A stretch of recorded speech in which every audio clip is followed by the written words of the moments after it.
Assalamualaikum warahmatullahi wabarakatuh. Perkenalkan, nama saya Pipi Setiawati dari kelas C11 Manajemen dengan NPM 101208004. Saya membuat tugas ini untuk memenuhi tugas mata kuliah Hukum Bisnis dengan dosen pengampu Bapak Agus Alamsyah. Di sini, di slide pertama saya akan menjelaskan beberapa arti sistem hukum bisnis di Indonesia. Yang pertama ada arti hukum, yang kedua ada hukum ekonomi dan bisnis, yang ketiga ada ruang lingkup hukum bisnis, keempat ada sumber-sumber hukum bisnis, yang kelima ada sistem hukum, keenam sistem hukum di Indonesia, 7 subjek hukum, dan kedelapan ada objek hukum. Pertama di arti hukum. 1. Menurut HMN Purwosucipto 1998 menyatakan hukum adalah keseluruhan norma yang oleh penguasa negara atau penguasa masyarakat yang berwenang menetapkan hukum, dinyatakan atau dianggap sebagai peraturan yang mengikat bagi sebagian atau seluruh anggota masyarakat, dengan tujuan untuk mengadakan suatu tatanan yang dikehendaki oleh penguasa hukum tersebut. Yang kedua, Surjono Sukanto dan Pumadi Purbacaraka 1978. Hukum diartikan sebagai 1. Ilmu pengetahuan, 2. Suatu disiplin, 3. Kaidah, 4. Tata hukum, 5. Petugas, 6. Keputusan penguasa, 7. Proses pemerintahan, dan 8. Sikap tindak ajeg atau perilaku yang teratur, dan 9. Nilai-nilai. Lebih spesifik pengertian hukum adalah, menurut SM Amin, hukum adalah kumpulan peraturan-peraturan yang terdiri dari norma-norma dan sanksi-sanksi, dan tujuan hukum adalah mengadakan ketertiban dalam pergaulan manusia, sehingga keamanan dan ketertiban terpelihara. Menurut Utrecht, hukum adalah himpunan peraturan yang menurus tata tertib masyarakat yang harus ditaati oleh masyarakat. Menurut Myers, hukum ialah semua aturan yang mengandung pertimbangan kesusilaan yang ditujukan kepada tingkah laku manusia dalam masyarakat yang menjadi pedoman bagi penguasa negara dalam melakukan tugasnya. Menurut Purnadi Purbacaraka, menurut dia setidaknya ada 9 arti hukum yang dipahami oleh masyarakat, yakni sebagai berikut: hukum sebagai ilmu pengetahuan, hukum sebagai disiplin, hukum sebagai kaidah, hukum sebagai tata hukum, hukum sebagai petugas, hukum sebagai penguasa, hukum sebagai pemerintahan, hukum sebagai perilaku yang teratur, dan hukum sebagai jalinan nilai-nilai. Hukum bisnis. Hukum bisnis adalah serangkaian peraturan yang berkaitan secara langsung maupun tidak langsung dengan urusan-urusan perusahaan dalam menjalankan roda perekonomian. Hukum ekonomi adalah beragam ketentuan yang menjelaskan tentang hubungan yang terjadi antara berbagai peristiwa. Keseluruhan dari peraturan-peraturan hukum, baik yang tertulis maupun yang tidak tertulis, yang mengatur hak dan kewajiban yang timbul dari perjanjian-perjanjian maupun perkaitan-perkaitan yang terjadi dalam praktik bisnis. Munir Puadi, hukum bisnis, suatu perangkat kaidah hukum, termasuk enforcement-nya, yang mengatur tentang tata cara pelaksanaan urusan atau kegiatan dagang industri atau keuangan yang dihubungkan produksi atau pertukaran barang atau jasa dengan menempatkan uang dari para entrepreneur dalam resiko tertentu dengan motif adalah untuk mendapatkan keuntungan tertentu. Ruang lingkup hukum bisnis. Hukum bisnis itu sendiri meliputi bidang-bidang berikut, antara lain 1. Kontrak dagang, 2. Aspek hukum badan usaha, 3. Hubungan kerja, 4. Hak kekayaan intelektual industri, 5. Larangan monopoli dan persaingan tidak sehat, 6. Perlindungan konsumen, 7. Pajak, 8. Pertanggungan, 9. Penyelesaian sengketa niaga, 10. Kebangkrutan, 11. Undang-undang lalu lintas, 12. Hukum perbankan dan sekuritas, 13. Hukum perdagangan internasional atau perjanjian internasional. Berikut ada tujuan dari hukum bisnis. Yang pertama, memastikan berfungsinya mekanisme keamanan pasar secara efektif dan tepat. 2. Melindungi berbagai jenis usaha, terutama jenis usaha kecil menengah seperti UMKM. Yang ketiga, membantu perbaikan sistem keuangan dan sistem perbankan. Keempat, memberikan perlindungan kepada pengusaha atau kontraktor. Nah, di sini ada sumber-sumber hukum bisnis. Sumber hukum bisnis yang berkaitan dengan dasar terbentuknya hukum bisnis yaitu sebagai berikut. Yang pertama, asas kontrak adalah apa yang dilakukan oleh para pihak agar masing-masing pihak memenuhi kontrak. Yang kedua, asas kebebasan berkontrak yang menurutnya para penyelenggara dapat membuat dan memutuskan sendiri isi dari kontrak yang telah disepakati. Menurut perundang-undangan, sumber hukum bisnis yaitu sebagai berikut. Itu ada Kitab Undang-Undang Hukum Perdana atau KUHP Perdata, mengatur baik hubungan kebendaan maupun hubungan antar perseorangan dengan badan hukum. KUHP Perdata mengatur tentang jual beli, persewaan, pinjam meminjam, termasuk kredit dan lain-lain. Kitab Undang-Undang Hukum Pidana KUHP yang mengatur antara lain kejahatan dalam bisnis seperti penipuan. Kitab Undang-Undang Hukum Dagang KUHD yang secara khusus mengatur hal-hal niaga yang tidak diatur oleh hukum perdata seperti bentuk perusahaan, termasuk sipi dan perseroan.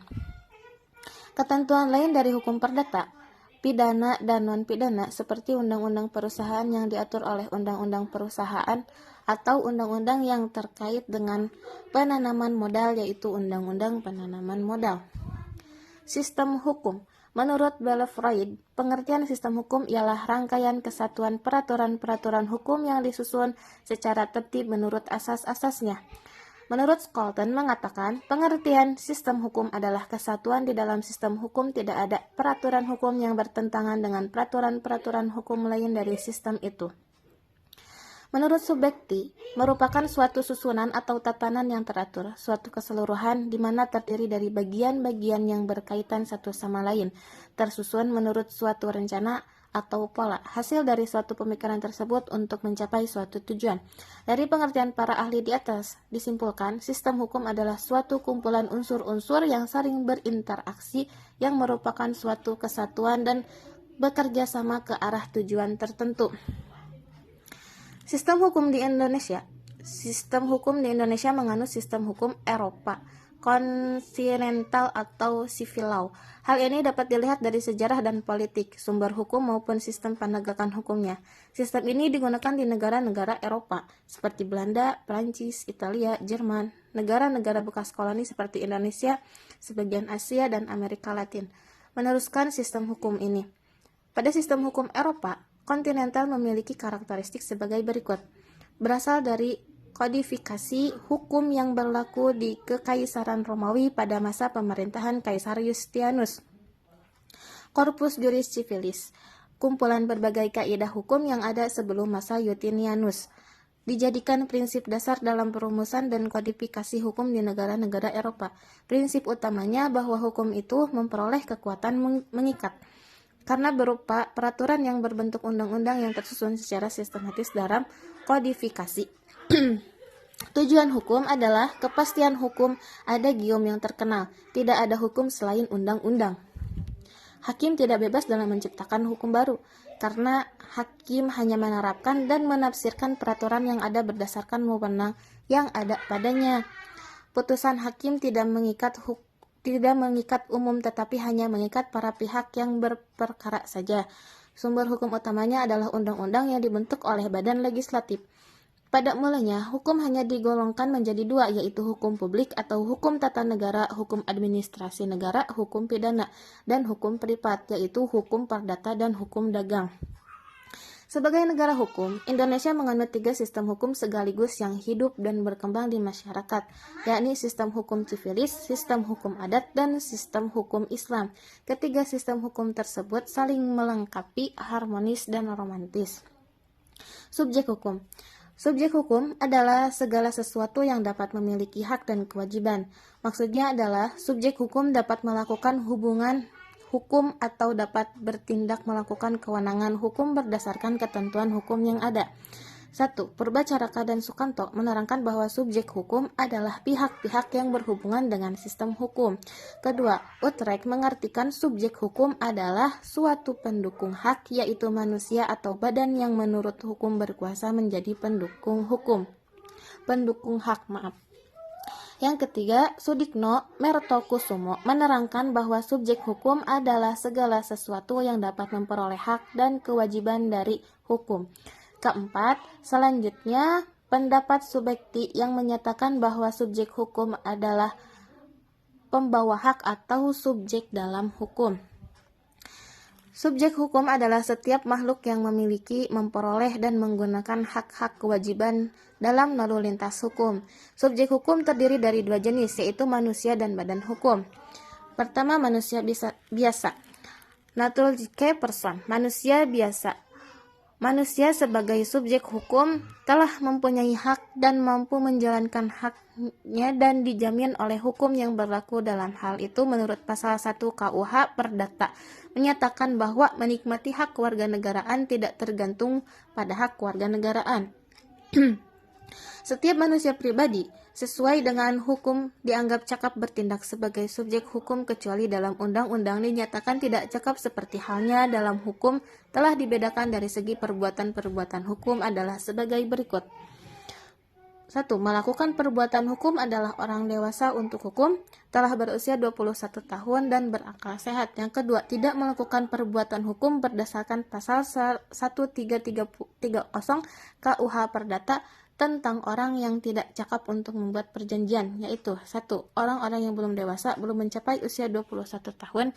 Kedua, orang ditaruh di bawah pengampuan yang terjadi karena gangguan jiwa, pemabuk, atau pemboros. 3. Kurang cerdas. Keempat, sakit ingatan. Bagian kedua dari subjek hukum, yaitu badan hukum. Sebagai subjek hukum dari bertindak hukum atau melakukan perbuatan hukum seperti manusia dengan demikian, badan hukum sebagai pembawa hak dan tidak berjiwa dapat melakukan sebagai pembawa hak manusia seperti dapat melakukan persetujuan dan memiliki kekayaan yang sama sekali terlepas dari kekayaan anggota-anggotanya. Oleh karena itu, badan hukum dapat bertindak dengan perantara pengurus-pengurusnya. Misalnya, suatu perkumpulan dapat dimintakan pengesahan sebagai badan hukum dengan cara didirikan dengan kata notaris, didaftarkan di kantor panitera pengadilan negara setempat, dimintakan pengesahan anggaran dasar kepada Menteri Kehakiman dan HAM. Objek hukum menurut pasal 499 KUHP Perdata, yakni benda. Benda adalah segala sesuatu yang berguna bagi subjek hukum atau segala sesuatu yang menjadi pokok permasalahan dan kepentingan bagi para subjek hukum atau segala sesuatu yang dapat menjadi objek hak milik. Jenis objek hukum, benda yang bersifat kebendaan. Benda yang bersifat kebendaan adalah suatu benda yang sifatnya dapat dilihat, diraba, dirasakan dengan panca indera, terdiri dari benda berubah atau berwujud, meliputi 1. Benda bergerak atau tidak tetap, berupa benda yang dapat dihabiskan dan benda yang tidak dapat dihabiskan. Dibedakan menjadi sebagai berikut. Benda bergerak karena sifatnya menurut pasal 509 KUH Perdata adalah benda yang dapat dipindahkan, misalnya meja, kursi, dan yang dapat berpindah sendiri, contohnya ternak. Benda bergerak karena ketentuan undang-undang menurut pasal 511 KUH Perdata adalah hak-hak atas benda bergerak, misalnya hak memungut hasil atas benda-benda bergerak, hak pakai atas benda bergerak, dan saham perseroan terbatas. Yang kedua, benda tidak bergerak. Benda tidak bergerak dapat dibedakan menjadi sebagai berikut. Benda tidak bergerak karena sifatnya, yakni tanah dan segala sesuatu yang melekat di atasnya, misalnya pohon, tumbuh-tumbuhan, area, dan patung. Terima kasih. Wassalamualaikum warahmatullahi wabarakatuh.